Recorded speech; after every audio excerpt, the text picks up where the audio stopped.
Hello friends, स्वागत है आप सभी का हमारे अपने चैनल इट्स योर टर्न पर।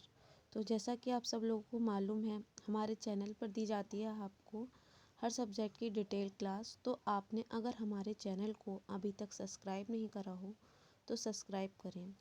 तो आइए इस वीडियो में डिस्कस करा जाता है पुरस्कार एवं दंड का भाग 2। ये भाग 2 है। पहली वीडियो हम पहले ही दे चुके हैं। अगर आपने पहली वीडियो को नहीं देखा हो तो हमारे डिस्क्रिप्शन में उसका लिंक दे रखा है, या हर सब्जेक्ट की प्लेलिस्ट बना रखी है, आप उस प्लेलिस्ट पर जाके इसका पार्ट 1 देख सकते हैं। पार्ट 1 में वहाँ पर चर्चा की गई है पुरस्कार के बारे में, और इस वीडियो में चर्चा की जाएगी दंड के बारे में। तो आइए चलते हैं हम अपनी अगली स्लाइड पर। पहली हेडिंग है हमारी, दंड क्या है।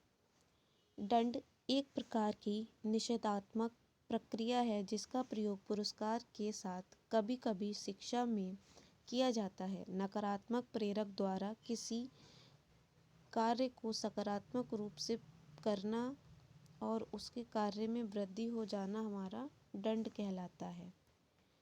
दंड है क्या?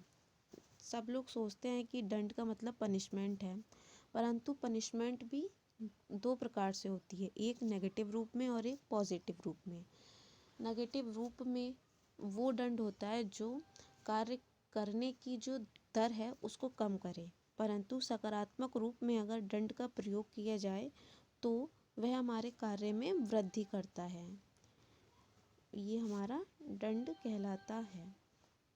अगला है हमारा, इसका एग्जाम्पल से हम समझते हैं। जैसे रेल क्रॉसिंग को पार करते समय जुर्माना लगाया जाना दंड का उदाहरण है, अर्थात ये एक प्रकार के सकारात्मक दंड का उदाहरण है।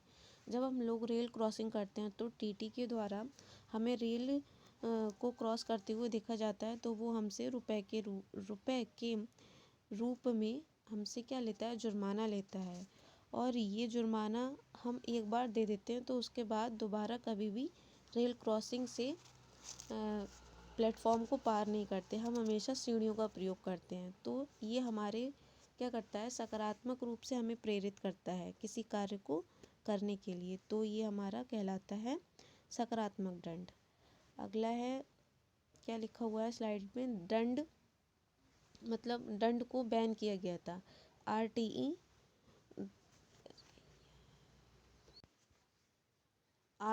2007 नहीं, यहाँ पर गलत टाइप हो गया है।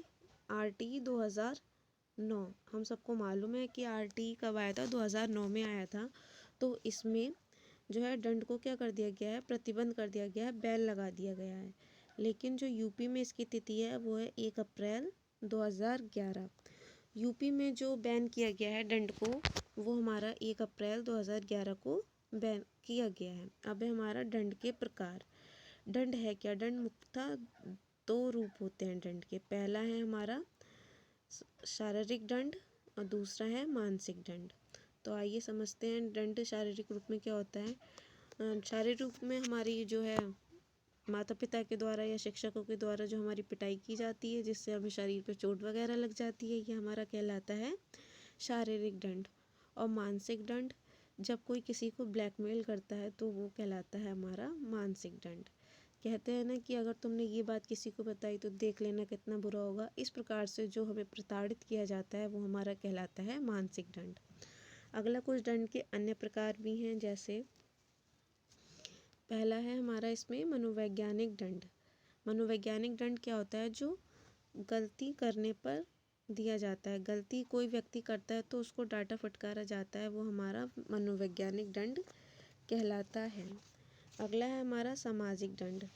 हम कभी कभी कुछ गलतियां ऐसी होती हैं जो समाज के प्रति कर देते हैं, तो समाज हमें दंडित करता है, वो हमारा कहलाता है सामाजिक दंड। जैसे ये भी दो प्रकार के होते हैं समाज के आधार पर। यदि हमने समाज में कोई गलती कर दी है तो कभी कभी होता है कि समाज से उसको अलग कर दिया जाता है, समाज से ही उसको निष्कासित कर दिया जाता है, वो हमारा सामाजिक दंड कहलाता है। और शिक्षा के आधार पर सामाजिक दंड क्या होता है?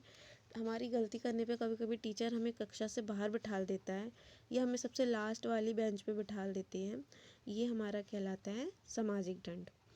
अगला है हमारा आर्थिक दंड। आर्थिक दंड को फाइन कहा जाता है। जैसे जब हम लोग स्कूल जाते थे तो हम लोग क्या होता था, कभी कभी ड्रेस नहीं पहन जाते थे जिस दिन के हिसाब से उसका कलर कोड या ड्रेस कोड होता था, तो टीचर के द्वारा जो हम पे फाइन लगाया जाता था वो हमारा क्या कहलाता है, आर्थिक दंड कहलाता है। अगला है हमारा वैधानिक दंड।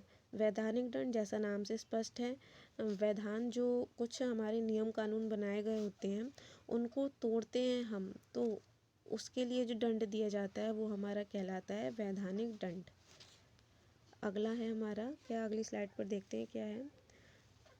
अब है दंड के लाभ। तो वास्तविक रूप से हमें पता ही है कि कोई भी चीज़ हमारे लिए लाभकारी और हानिकारक दोनों होती है। तो पहले आइए हम समझते हैं कि दंड से लाभ क्या है। दंड से डर नामक संवेग उत्पन्न होता है जो नकारात्मक रूप से होता है। किसी बालक को जब दंडित किया जाता है तो उसमें क्या होता है, एक संवेग होता है। हमारे अंदर 14 प्रकार के संवेग होते हैं, जैसा कि मैकडूगल ने अपने सिद्धांत में बता रखा है। तो डर नामक संवेग भी हमारा कैसे उत्पन्न होता है, दंड से उत्पन्न होता है, जो बालक को प्रोत्साहित करता है, लेकिन क्या करता है, नकारात्मक रूप में प्रोत्साहित करता है। अगला है हमारा, जो दंड है वो अप्रत्यक्ष रूप से किसी भी कार्य को करने के लिए रुचि जागृत करता है। आपने देखा होगा कि कभी कभी हमारी रुचि नहीं होती किसी कार्य को करने के लिए, लेकिन फिर भी हमें वो कार्य करना पड़ता है। जब हम मान लीजिए कभी असाइनमेंट दिया जाता था हमें कॉलेजेस में, तो हम वो नहीं बनाते थे, हमें लगता था कि नहीं बनाते हैं, लेकिन फिर अगले ही पल ख्याल आता था कि नहीं भैया बना लो, वरना स्कूल में सबके सामने हमारी बेइज्जती की जाएगी। तो ये अप्रत्यक्ष रूप से रुचि का जागृत करना दंड कहलाता है, और इससे लाभ ये होता था कि हमारा काम भी पूरा हो जाता था। अगला है हमारा दंड से हानि। तो दंड से कुछ लाभ हुए तो कुछ हानि भी हमें ग्रहण करनी होती है। जैसा पहले है, दंड का प्रयोग आयु तथा गलती के अनुरूप करना चाहिए। कोई भी गलती जिस हिसाब की हो तथा बालक की उम्र जिस हिसाब से हो, हमें उसी हिसाब से दंड देना चाहिए, क्योंकि आयु और गलती के अनुकूल दंड देना लाभकारी होता है, जबकि इसके विपरीत अगर दंड दिया जाएगा तो वह क्या होगा, हानिकारक होगा। मान लीजिए यदि कोई छोटा बालक है, उसने पेंसिल किसी बालक की ले ली और उसको तोड़ फोड़ दिया, तो ऐसा तो नहीं है अब हम उसे बहुत सारे डंडे वगैरह लगाएंगे, वो अलग बात है। हम उसको थोड़ी देर के लिए पनिशमेंट कर सकते हैं, जैसे उसको कान पकड़ के हाथ ऊपर करवा दिए, इस तरीके से। तो हमें बालक की आयु और उसकी गलती के अनुरूप ही उसे दंड देना चाहिए। अगला है, शारीरिक दंड का प्रयोग करने से बच्चे को चोट आदि लग जाती है। जैसे हम शारीरिक रूप में यदि दंड का प्रयोग करें तो हमें बहुत ध्यान रखकर करना चाहिए। किसी भी बालक के सर आदि पर डंडे से प्रहार नहीं करना चाहिए, ना ही उन्हें बेइंतहा रूप से मारना चाहिए ताकि उनको चोट लग जाए, उनकी हड्डी वगैरह टूट जाए। इसीलिए दंड का प्रयोग करते समय इस बात का भी ध्यान रखना चाहिए। वैसे तो RTE 2009 के अनुसार जो शारीरिक दंड है इसको बैन कर दिया गया है, लेकिन फिर भी कभी कभी लोग जो है शारीरिक दंड का प्रयोग करते हैं। अगला है, आर्थिक दंड बच्चे को लापरवाह बना देते हैं।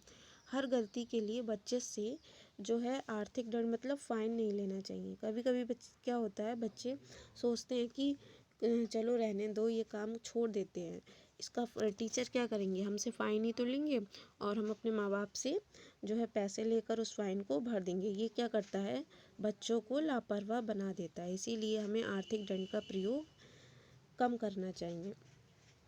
अगला है हमारा, तो इस वीडियो को हम यहीं समाप्त करते हैं और ये हमारी पूरी हो गई है। अगर आपने अभी तक हमारे चैनल को सब्सक्राइब नहीं करा हो तो सब्सक्राइब करें। Thank you.